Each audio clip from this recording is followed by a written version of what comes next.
আমি ওই ভৈরব থেকে ঢাকার উদ্দেশ্যে টিকিট কাটছি মহানগর গুদুলির। সেখান থেকে 7:22 দিকে বা 20-এর দিকে এরকম একটা আনুমানিক টাইমের ট্রেন আসছে। তখন আমি প্ল্যাটফর্মে দাঁড়ানো ছিলাম, আমার হাতে আরও 2টা ব্যাগ ছিল ছোট, এই ব্যাগটাও ছিল। এই ব্যাগটা নিয়েই আমি ওই ট্রেন যখন আসছে তখন আমি ওই কম্পার্টমেন্ট নিওতে গেলাম। তো নিও আমি যেখানে দাঁড়াইছি দেখছি নিও আমার সামনে অনেক আগেই গেছে। তখন আমি ব্যাগটা নিয়ে যখন এই আরও 1-2টার ব্যাগ নিয়ে ধরেই আগেই যাচ্ছি যে আমার কম্পার্টমেন্ট তো আগেই গেছে। তখন ওই কম্পার্টমেন্টে যাওয়ার কাছে ও ভিড় হয়ে গেছে। ওখানে যখন ভিড় হইলো তখন দেখা গেল যে আমার ব্যাগে আমি উঠে গেছি, পাও দিয়ে ফেলছি, ট্রেনের দিক দিয়ে আবার ছেড়ে দিয়েছে। তখন উঠে দিয়ে আমার যে কালো ব্যাগ, যেটা আমার মেইন ব্যাগ, এই ব্যাগ আমার হাত থেকে নেই। তো ওটার সময় দেখলাম যে কে জানি আমার হাত থেকে একটা এরকম টান দিল। এই ঈদে জামা জুতো অ্যাক্সেসরিজের ডিসকাউন্ট।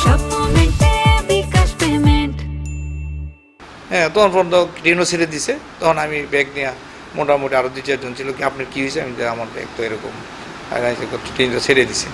তো পরে ওই আপনার কি সিট আছে নাকি? হ্যাঁ, আমি সিট কার্ড আছে। আমি ওই কয় আপনি তো হাফ সেট হয়ে গেছেন, আপনি আসেন বসাই দিই আপনার সিটে।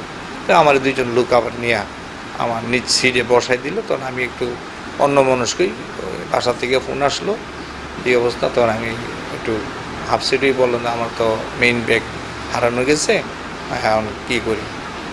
গয়া নিয়ে তারা অবশ্য আশ্বস্ত করলো যে চিন্তা ভাবনা করেন না, আপনি অন্তত ওকে এয়ারপোর্ট পর্যন্ত আসেন, আপনি যেখানে নামার কথা। আমি ওখানে আর ওই অন্যদিকে চিন্তা ভাবনা করলাম না। ওই আমার পাশে যে সিটটা ছিল উনি আবার আমার সান্ত্বনা দিল। ডক্টর আবার আমার দইরা এয়ারপোর্টে নামাই দিছে।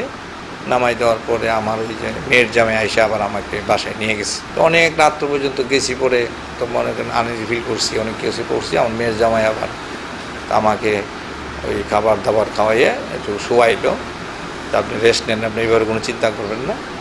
পরে আমার মেয়ের জামাই বিভিন্ন জায়গাতে একটু ফোন দিছি যে কীভাবে কী করা যায় বিভিন্ন এর মধ্যেই আমার মেয়ের জামাইয়ের নাম্বারে আবার ওই যে মোবাইল নাম্বারটা, আমার মোবাইলটা ছিল ব্যাগের ভিতরে, ওই মোবাইলটার মধ্যে 2-4টা ফোন দিলে আমার মেয়ের জামাইয়ের নাম্বারটা ছিল আর ওই নাম্বারে আবার ফোন দিছে।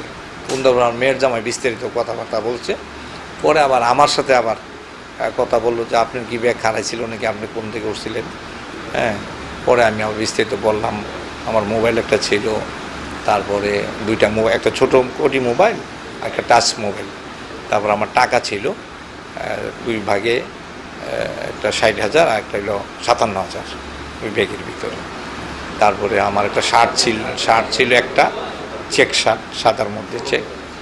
তারপরে ওষুধপত্র ছিল, ওষুধের নামও জিজ্ঞাসা করছে আমাকে যে কী কী ওষুধ আপনার এখানে আছে।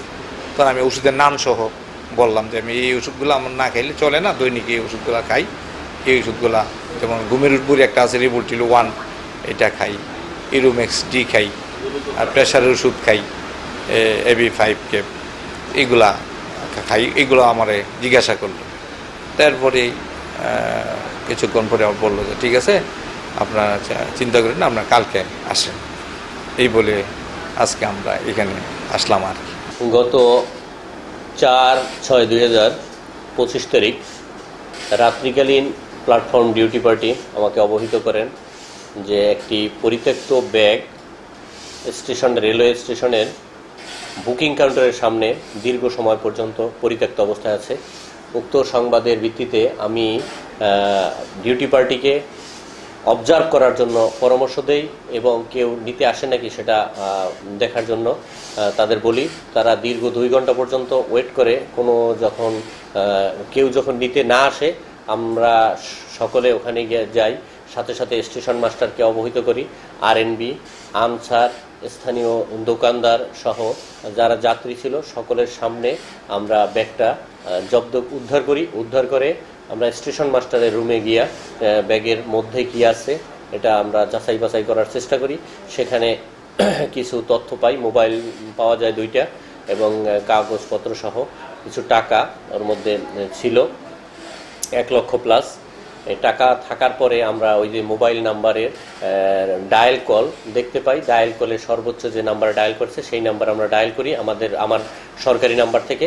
এরপরে এই ব্যাগের যে মালিক তাকে আমরা প্রাথমিকভাবে টার্গেট করি সে আজকে আমাদের মাঝে আসে এবং যাচাই বাছাই পূর্বক অত্র বিষয়ে আমরা পরবর্তী ব্যবস্থা প্রক্রিয়াধীন রাখছি।